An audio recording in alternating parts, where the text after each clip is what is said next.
जय हिंद दोस्तों।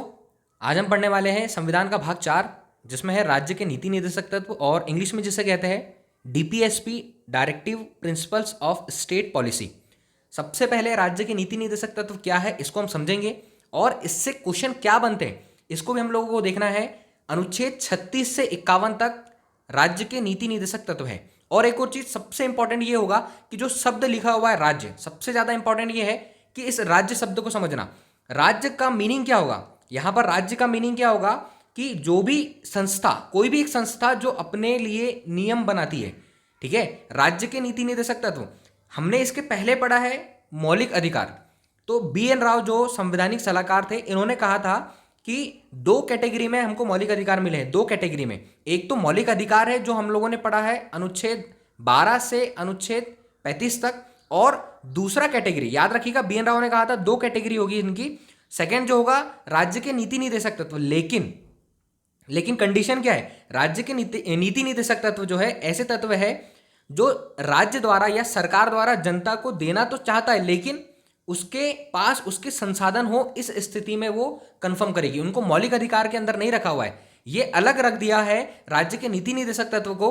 राज्य का मीनिंग सेंट्रल गवर्नमेंट भी होगी और स्टेट गवर्नमेंट भी होगी, और ऐसी संस्थाएं जो एक बड़े क्षेत्र में सीमित है और अपने लिए नियम बनाती है। तो राज्य के नीति निर्देशक तत्व क्या होंगे? इसके अंदर जितने भी आर्टिकल हम पढ़ेंगे उसमें सारी चीजें आप लोगों को क्लियर हो जाएगी कि राज्य के नीति निर्देशक तत्व। लेकिन राज्य के नीति निर्देशक तत्व में एक चीज हमको समझना है कि ये इसकी रक्षा जो है, जैसे कि मूल अधिकार की रक्षा कौन करती है? डायरेक्ट सुप्रीम कोर्ट जो है मूल अधिकारों की रक्षा हमारी करती है। लेकिन राज्य के नीति निर्देशक तत्व में हम कोर्ट तक नहीं जा सकते, ये हमको यहां पर याद रखना है। मतलब कि ये वाद योग नहीं है, हम इस पर केस नहीं कर सकते, या सुप्रीम कोर्ट द्वारा इसमें किसी प्रकार का हस्तक्षेप नहीं हो सकता। छोटी सी चीज यहां पर समझिए, मैंने पहले ही क्लियर कर दिया, राज्य के नीति निर्देशक तत्व पढ़ने से पहले ये सारी चीजें क्लियर हो जाना चाहिए। कोई भी संस्था जो एक बड़े भाग में या सीमित भाग में फैली हुई है, जो नियम बनाती है, ठीक है, तो राज्य के नीति निर्देशक तत्व का मीनिंग ये है कि वो जो है कोई भी संस्था या राज्य या सेंट्रल गवर्नमेंट, यहां पर हम समझ सकते हैं कि वो जनता के हित के लिए हर वो संभव काम करे। तो इन सारी चीजों को ध्यान में रखते हुए करना होगा। ये राज्य के नीति निर्देशक तत्व बताएंगे जो कि हम हर एक अनुच्छेद में, हर एक आर्टिकल में पढ़ने वाले। इंपॉर्टेंट क्वेश्चन कैसे बनते हैं कि राज्य के नीति निर्देशक तत्व को किस अनुच्छेद में रखा है? तो अनुच्छेद 36 से 51। एक और चीज कि राज्य के नीति निर्देशक तत्व को किस देश के संविधान से लिया है? तो यहां पर याद रखना है आयरलैंड के संविधान से। आयरलैंड के संविधान से भाग 4 में जो राज्य के नीति निर्देशक तत्व है अनुच्छेद 36 से 51 इनको लिया गया है। और एक और क्वेश्चन बनता है, एग्जाम में पूछा गया है कि आयरलैंड ने किस देश के संविधान से राज्य के नीति निर्देशक तत्व को लिया है? तो ये याद रखना, ये स्पेन से, मतलब कि आयरलैंड ने स्पेन से लिया है। हम लोगों ने, जो भारतीय संविधान के निर्माता है, उन्होंने राज्य के नीति निर्देशक तत्व को, डीपीएसपी को, कहां से लिया है? आयरलैंड के सिद्धांत से। आयरलैंड के सिद्धांत ने, आयरलैंड का जो सिद्धांत है, मतलब उस देश ने कहां से लिया है? स्पेन से। ये चीजें यहां पर याद रखना है। क्वेश्चन क्या बनता है कि भाग 4 में राज्य के नीति निर्देशक तत्व जो है किस अनुच्छेद से किस अनुच्छेद तक है? तो 36 से 51 तक है। अब आई थिंक यहां तक समझ में आ गया होगा राज्य के नीति निर्देशक तत्व क्या है। इसके बारे में एक बार सीधी सीधी बात जान लीजिए कि राज्य के नीति निर्देशक तत्व वे तत्व है जो राज्य द्वारा जनता को दिए जा सकते हैं। राज्य जनता के हित में कोई भी नियम कायदे बनाएगी, कोई भी विधि बनाएगी, तो राज्य जनता के हित में ही बनाएगी। इन सारी चीजों को ध्यान में रखना है। लेकिन जनता द्वारा इसके लिए किसी प्रकार की जोर जबरदस्ती नहीं की जा सकती। जैसे मूल अधिकार का अगर थोड़ा भी हनन होता है या किसी भी प्रकार से मूल अधिकारों में किसी की कमी आती है, तो डायरेक्ट सुप्रीम कोर्ट जा सकते हैं और सुप्रीम कोर्ट के हस्तक्षेप के बाद हमें हमारे मूल अधिकार प्राप्त हो सकते हैं। लेकिन यहां पर डीपीएसपी में ऐसा नहीं है, सुप्रीम कोर्ट यहां पर हस्तक्षेप नहीं करेगा। इतनी चीजों को आप याद रखोगे तो आप इसके पूरे अनुच्छेद जो है बहुत अच्छे से समझ पाओगे। एक और चीज कि राज्य के पास जब संसाधन उपलब्ध होंगे तब वो ऐसी स्थिति में सारे राज्य के नीति निर्देशक तत्व को, जो भी इसके अनुच्छेद होंगे, जो भी इसके अंदर प्रावधान दिए गए हैं, उस प्रावधान के हिसाब से काम करेगी। जब संविधान बना था तब इनको अलग रखा गया था, क्योंकि उस समय भारत इतना विकसित देश नहीं था कि उस समय पर जैसे मुफ्त शिक्षा की बात करें और पेंशन की अगर बात करें, जो राज्य या स्टेट राज्य सरकार का मीनिंग क्या होना चाहिए? यहाँ पर सेंट्रल भी होगा, राज्य का मीनिंग राज्य भी होगा, और ऐसी कोई भी संस्था होगी। तो हम यहाँ से एक उदाहरण से समझ सकते हैं, देन इसके बाद यहाँ पर हम आगे चलेंगे और एक एक करके यहाँ पर समझेंगे कि पेंशन की बात है कि कोई राज्य अगर चाहे तो वो पेंशन दे भी सकता है, नहीं भी दे सकता है, ठीक है, पहली कंडीशन। दूसरी कंडीशन क्या होगी यहां पर कि किसी भी प्रकार से कोई भी ऐसी चीज जो राज्य द्वारा दी जा सकती है, ठीक है, लेकिन कोई प्रकार की जबरदस्ती यहां पर नहीं होगी, अगर वो चाहेगा तो वो उपलब्ध कराएगा, नहीं तो किसी भी प्रकार से उसमें हस्तक्षेप नहीं किया जा सकता। आई थिंक यहां तक चीजें क्लियर है। राज्य की नीति निदेशक तत्व डीपीएसपी अनुच्छेद 36 से 51, मतलब अब जब हम अनुच्छेद 36 से 51 पढ़ेंगे तो हमको ये याद रखना है कि ये सारे राज्य के नीति निदेशक तत्वों के लिए आते हैं, जो जनता के हित के लिए होंगे, जनता के हित के लिए होंगे। राज्य या केंद्र सरकार कोई भी जो भी संस्था जो अपनी नीति बनाती है तो उनमें इन सारी चीजों को शामिल करना होगा, ठीक है, लेकिन वो उनकी मर्जी के ऊपर डिपेंड करता है। आगे चलते हैं यहाँ पर, और इंपॉर्टेंट फैक्ट देखिए यहाँ पर क्या दिया है। सबसे पहले जो बी एन राव है, बी एन राव जो कि संवैधानिक सलाहकार है, इन्होंने क्या कहा था, याद रखना है कि दो प्रकार के, दो कैटेगरी में इनको बांटा, एक कैटेगरी और कैटेगरी दो, ठीक है, कैटेगरी फर्स्ट और कैटेगरी सेकंड। तो फर्स्ट कैटेगरी में मौलिक अधिकार है और सेकंड कैटेगरी में नीति निदेशक तत्व है। नीति निदेशक तत्व है, ये किसने कहा है, बी एन राव ने, ठीक है, मतलब दो तरह के मूल अधिकार की बात कही थी। और आगे चलकर क्या हुआ, आगे चलकर फिर इन चीजों को बदला गया, मौलिक अधिकार और राज्य के नीति निदेशक तत्व। नीति निदेशक तत्व के लिए एक स्पेशल बात यह कर दी गई कि इसे सुप्रीम कोर्ट में चैलेंज नहीं किया जा सकता। आगे चलते हैं, याद रखना है दो कैटेगरी की बात किसने की थी, बी एन राव ने, मतलब दो तरह के मूल अधिकार की बात किसने करी थी, बी एन राव, जो कि संवैधानिक सलाहकार है। तो ये भी क्वेश्चन हमारे पास बनेगा कि संवैधानिक सलाहकार कौन है, तो संवैधानिक सलाहकार बी एन राव थे। आगे देखते हैं यहाँ पर सेकंड, जो यहाँ पर संविधान निर्माता केटी शाह, ठीक है, केटी शाह, इन्होंने क्या कहा, इन्होंने नीति निदेशक तत्व के बारे में कहा। केटी शाह ने नीति निदेशक तत्व के बारे में कहा कि ये एक बैंक के चेक के समान है, ठीक है, बैंक के चेक के समान है। राज्य के नीति निदेशक तत्व जो है, directive principles of state policy जो है, बैंक के चेक के समान है, ठीक है, लेकिन ऐसा चेक जिसे बैंक पैसा अपनी मर्जी से देगी, जिसमें बैंक पैसा अपनी मर्जी से देगी। चेक क्या होता है कि अगर हम चेक टाइम पर नहीं निकाले तो वो बाउंस हो जाएगा, लेकिन केटी शाह ने क्या कहा था कि राज्य के नीति निदेशक तत्व बैंक के उस चेक के समान है जिसमें बैंक अपने हिसाब से पैसा देगी। मैं यहाँ पर कथन बता रहा हूँ, एग्जाम में पूछ लेता है तो यहाँ पर आप लोग उसको चीज़ों को समझोगे और यहाँ से चीज़ों को अच्छी तरीके से कंप्लीट करोगे। तो दोनों चीज़ें मैंने आप लोगों को बता दी, याद भी करते चलना है। भाग 4 आर्टिकल 36 से 51, 36 से 51, नीति निदेशक तत्व, राज्य के नीति निदेशक तत्व, राज्य का मीनिंग मैंने बता दिया है, तो आप लोगों को ये सारी चीजें दिमाग में रखना है। ऐसी कोई भी संस्था जो नियम कायदे बनाती है, ठीक है, उसे राज्य के अंतर्गत रखा गया है यहाँ पर, और उसमें सेंट्रल गवर्नमेंट भी आएगी और स्टेट गवर्नमेंट भी आएगी, ठीक है, दोनों चीजें आएगी, और कोई भी संस्था होगी जिसे ये सारे नियमों का पालन करना होगा। लेकिन देखिए, पहले इसे मूल अधिकार में इसलिए नहीं रखा क्योंकि भारत में उतने संसाधन नहीं थे, फिर धीरे धीरे जैसे संसाधन बढ़े वैसे करके इन्हें इन सारी चीजों में रखा गया। जैसे भी संशोधन हुए तो अनिवार्य शिक्षा 21 का में रखा, जो मूल अधिकार में, मतलब राज्य के नीति निदेशक तत्व में थे, उसे उठाकर किस में लाकर रख दिया, मूल अधिकार में लाकर रख दिया। आगे चलते हैं, भीमराव अंबेडकर द्वारा क्या कहा गया, ध्यान से देखिएगा, भीमराव अंबेडकर द्वारा फर्स्ट मैंने बता दिया, बी एन राव द्वारा क्या कहा गया, केटी शाह द्वारा इन्हें बैंक का चेक कहा गया। बी एन राव ने क्या कहा था, जो कि संवैधानिक सलाहकार थे, कि ये दो प्रकार के मूल अधिकार है, एक कैटेगरी फर्स्ट है जिसमें मूल अधिकार है जो हमने 12 से 35 तक हमने कंप्लीट कर लिए। सेकंड क्या है, नीति निदेशक तत्व और फिर गई, ठीक है। अब अंबेडकर जी ने क्या कहा कि ये एक लोक कल्याणकारी होगा।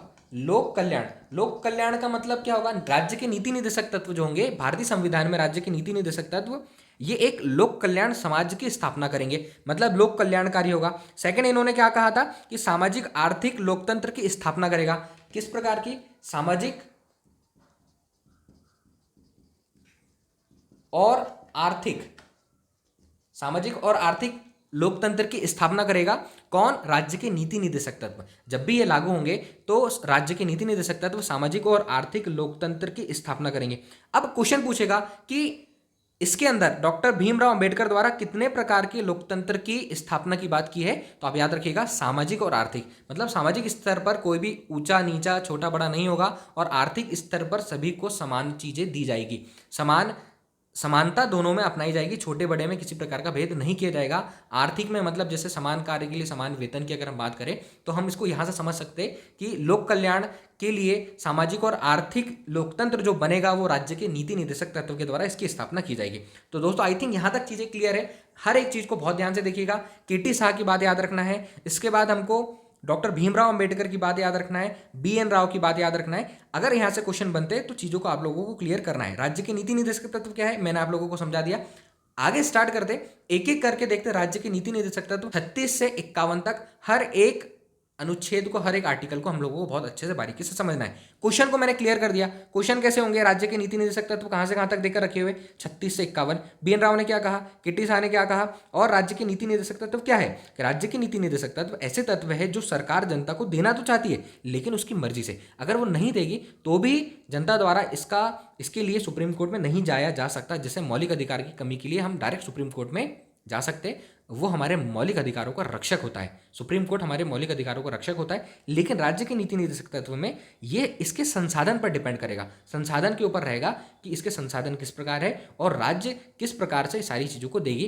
पेंशन की आप बात कर सकते हो, पेंशन से आप समझ सकते हो वृद्धा पेंशन, ये राज्य के ऊपर डिपेंड करता है। ये राज्य के नीति निदेशक तत्व में आता है कि वो अगर चाहेगी तो ही ये सारी चीज़ें करेगी, नहीं तो अगर वो बंद भी करेगी तो हम किसी प्रकार से राज्य के पीछे या कोई भी सेंट्रल गवर्नमेंट, कोई भी संस्था के पीछे यहाँ पर नहीं जा सकते। मैंने राज्य का मीनिंग स्पष्ट कर दिया। अब शायद सारी चीज़ें क्लियर करने में ज़्यादा दिक्कत नहीं होगी और बहुत अच्छे से हम आर्टिकल को यहाँ से स्टार्ट करेंगे। क्वेश्चन कैसे आते हैं मैंने बता दिया। अंबेडकर जी ने 2 प्रकार के लोकतंत्र की बात करी है जिसमें लोक कल्याण समाज की स्थापना होने वाली है राज्य के नीति निदेशक तत्व से, एक तो सामाजिक और दूसरा आर्थिक। आगे चलते हैं, आर्टिकल 36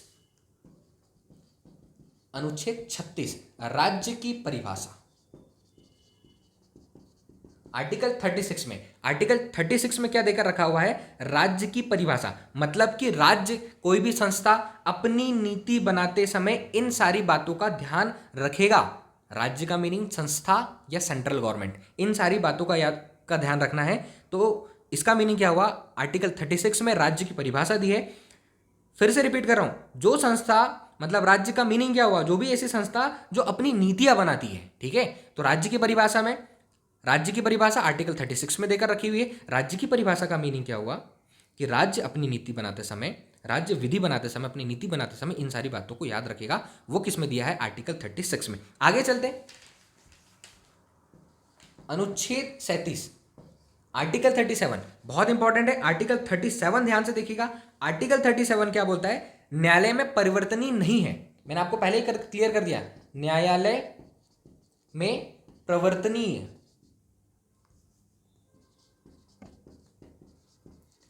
नहीं है, ठीक है, नहीं है, न्यायालय में प्रवर्तनीय नहीं है। इसका मतलब क्या हुआ कि हम राज्य के नीति निदेशक तत्वों के लिए सुप्रीम कोर्ट में नहीं जा सकते, ये याद रखना है। और वाद योग भी नहीं है। वाद योग मतलब विवाद के लिए भी ये नहीं है, इसके ऊपर किसी प्रकार की बहस नहीं होगी। राज्य, कोई भी संस्था, सेंट्रल गवर्नमेंट, स्टेट गवर्नमेंट अगर चाहेगी तो वो इन सारी चीज़ों को जनता को दे सकती है, और नहीं तो नहीं भी देगी, तो इसके लिए कोई जोर जबरदस्ती नहीं हो सकती। तो दोनों अनुच्छेद याद रखना है, ठीक है। सभी चीजें किसके ऊपर डिपेंड होगी, राज्य की इच्छा के ऊपर। राज्य की परिभाषा बता दी, मैं बार बार रिपीट कर रहा हूं, ध्यान से देखिएगा। राज्य की परिभाषा मैंने बता दी, ये उनकी इच्छा के ऊपर डिपेंड करता है। तो दोनों अनुच्छेद, आर्टिकल 36 में राज्य की परिभाषा, आर्टिकल 37 में दिया हुआ है न्यायालय द्वारा प्रवर्तनीय नहीं है, वाद योग नहीं है, किसी प्रकार की बहस नहीं होगी। हम इसके लिए, इसे मांगने के लिए सुप्रीम कोर्ट नहीं जा सकते। अगला आर्टिकल देखते, 38 अनुच्छेद 38 क्या बोलता है। अनुच्छेद 38 में देकर रखा हुआ है, राज्य लोक कल्याण की अभिवृद्धि के लिए सामाजिक व्यवस्था बनाएगा।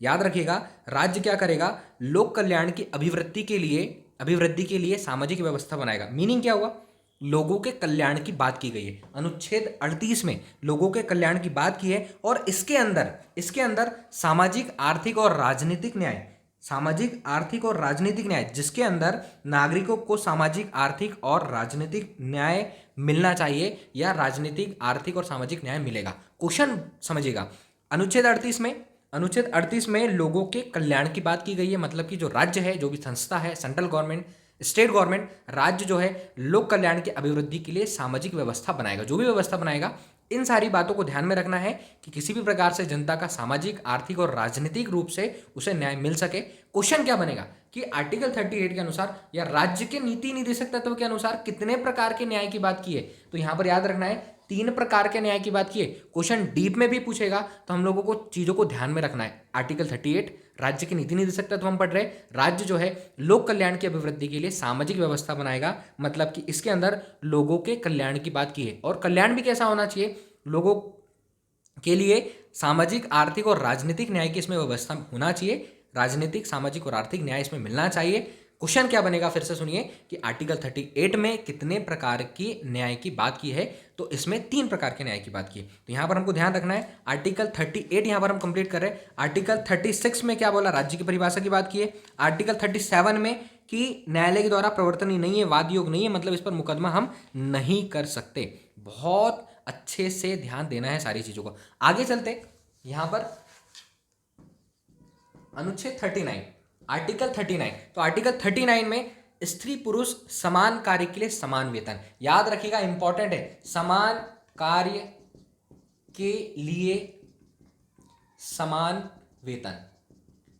स्त्री या पुरुष, उसने अगर समान कार्य कर रहा है, स्त्री और पुरुष दोनों अगर समान कार्य कर रहे हैं तो उन्हें समान कार्य के लिए समान वेतन की बात की गई है आर्टिकल 39 में। याद रखिएगा, समान कार्य की समान वेतन, समान कार्य के लिए समान वेतन, इसकी बात किसमें की गई है, अनुच्छेद 39 में। आगे इसमें अनुच्छेद 39 का एक और चीज याद रखिए, जब भी एक क ख ग जुड़ते हैं तो इसमें इसका मीनिंग क्या है, इसे किसी ना किसी प्रकार के संविधान संशोधन द्वारा इसके अंदर जोड़ा गया है। समान काम के लिए समान वेतन, समान कार्य के लिए समान वेतन, आर्टिकल 39 और आर्टिकल 39 का समान न्याय या निशुल्क विधिक सहायता, समान न्याय या निशुल्क विधि सहायता। ठीक है, इसके अंदर आर्टिकल 39 का के अंदर किसकी बात की गई है, समान न्याय और निशुल्क विधिक सहायता। और आर्टिकल 39 की बात जो है इसमें समान कार्य के लिए समान वेतन। तो आर्टिकल 39 और 39 का दोनों ध्यान से देखिएगा। आगे चलते हैं यहां से हम अनुच्छेद 40। अनुच्छेद 40 इसमें ग्राम पंचायत की बात की, ग्राम पंचायत के गठन की बात है। अनुच्छेद 40 इसमें ग्राम पंचायत के गठन की बात है, मतलब कि ग्राम पंचायत, हर गांव में एक ग्राम पंचायत होना चाहिए।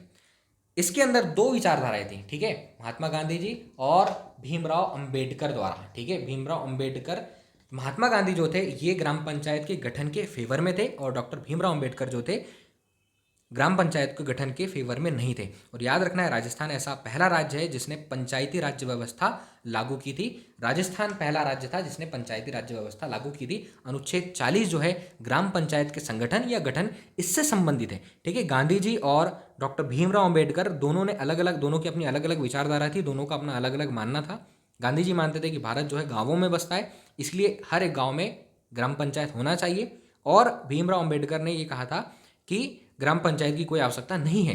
ठीक है, अभी भी पूरे राज्यों में ग्राम पंचायत की स्थापना नहीं हुई है, लेकिन पहला यह याद रखना, पहला राज्य जो है राजस्थान है जिसने पंचायती राज्य व्यवस्था अपने राज्य में लागू की है। तो दोस्तों आज की क्लास में यहाँ पर हमने आर्टिकल 40 तक देखा, आर्टिकल 36 जिसमें राज्य की परिभाषा देकर रखी है, आर्टिकल 37 जिसमें बताया है कि न्यायालय द्वारा प्रवर्तनीय नहीं है, आर्टिकल 38 हमने यहाँ पर देखा। आर्टिकल 38 में चीज़ों को क्लियर किया है कि लोक कल्याण की अभिवृद्धि होगी, मतलब जो भी बात होगी लोगों के कल्याण के लिए बात होगी। आर्टिकल 39 जिसमें स्त्री और पुरुष को समान कार्य के लिए समान वेतन की बात है। आर्टिकल 39 का क्या है, समान न्याय और निःशुल्क विधिक सहायता मिलेगी। और आर्टिकल 40 जिसमें ग्राम पंचायत के गठन की बात की है। पूरे आर्टिकल अगर मैं एक साथ कंप्लीट करवाऊंगा तो शायद बहुत ज़्यादा हो जाएगा। एक एक करके हम आर्टिकल को कंप्लीट करेंगे। राज्य के नीति निदेशक तत्व को हमने पढ़ा है, राज्य के नीति निदेशक तत्व का मीनिंग देखा है, किस देश के संविधान से लिया है, आर्टिकल 36 से आर्टिकल 51 तक आयरलैंड से लिया, आयरलैंड ने स्पेन से लिया और स्पेन ने खुद अपना बनाया है। ठीक है, तो दोस्तों आज की क्लास में इतना ही। नेक्स्ट क्लास में हम इसके आगे के आर्टिकल पर बात करेंगे और हर एक आर्टिकल को बहुत अच्छे से समझेंगे। नेक्स्ट क्लास में मिलते हैं, तब तक के लिए थैंक यू सो मच।